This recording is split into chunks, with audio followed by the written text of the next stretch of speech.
The Lord be with you. And with your spirit. A reading from the Holy Gospel according to Matthew. Glory to you, O Lord. The disciples of John approached Jesus and said, "Why do we and the Pharisees fast much, but your disciples do not fast?" Jesus answered them, "Can the wedding guests mourn as long as the bridegroom is with them? The days will come when the bridegroom is taken away from them, and then they will fast."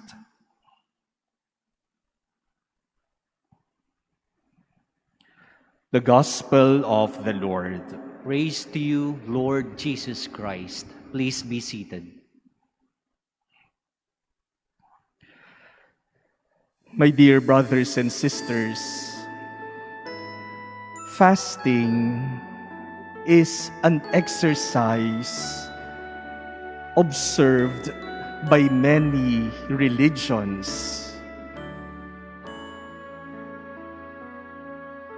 Even Muslims, Jews, Buddhists, Hindus, and many others would fast.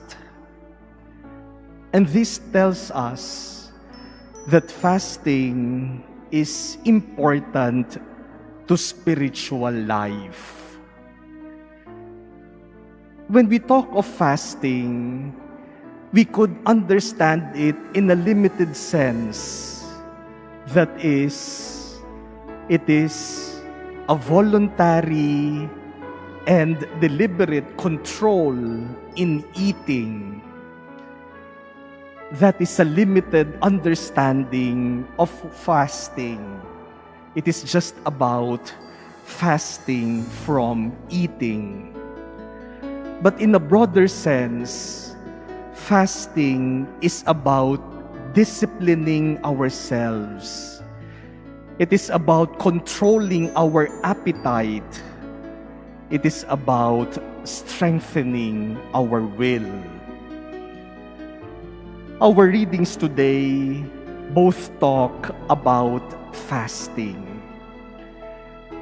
And when we talk of fasting, we usually get caught in the discussion of the how of fasting, the mechanics of fasting.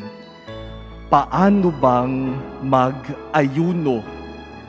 Ano ba ang tamang paraan ng pag-aayuno? When we talk of the how of fasting, we simply limit ourselves to talking about fasting from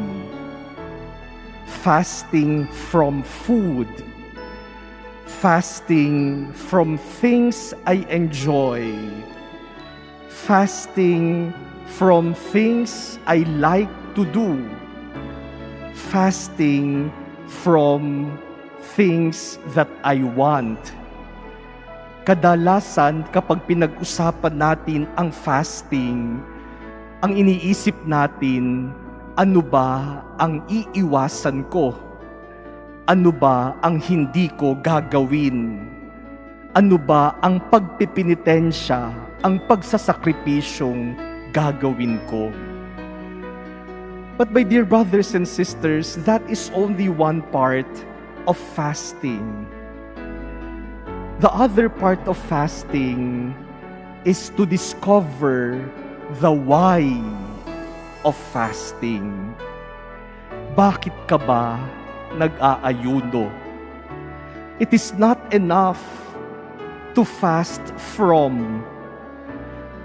Fasting from should lead to fasting to.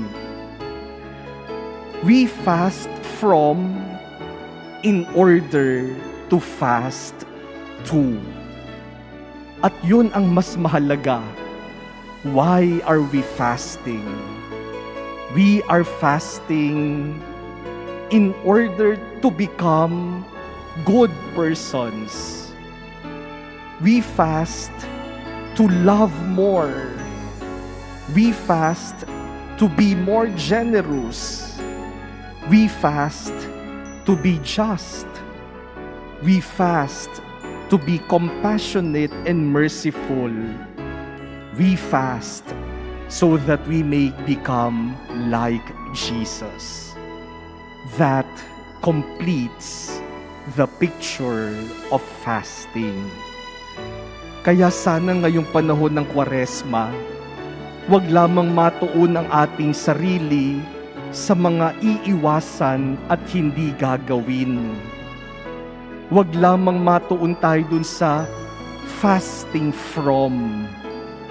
Wag lamang doon sa ano bang paghihirap, pagpapahirap ang gagawin ko sa aking sarili. Dahil kung hindi natin titingnan ang dahilan kung bakit natin ginagawa ang mga bagay na ito, wala ring magiging halaga. They will be useless, meaningless, and empty. Discover the reason why you are fasting.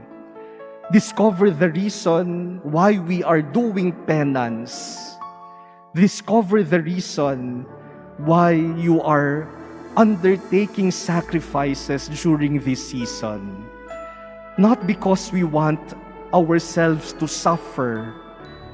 Hindi lang naman dahil gusto nating pahirapan ang ating sarili at nag-e-enjoy tayong nahihirapan ang ating sarili. Ginagawa natin ang pagsasakripisyong ito, ang pag-aayunong ito, para sa kabutihan ng ating kapwa, para sa ikabubuti ng ating kalooban. My dear brothers and sisters, avoiding and abstaining are just one part of fasting. The other part, and the most important part, is the reason why we are fasting. To become a better person, to become a good Christian, to be a more loving, just, and compassionate neighbor to others. And that, my dear brothers and sisters, is the fasting that is pleasing to the Lord.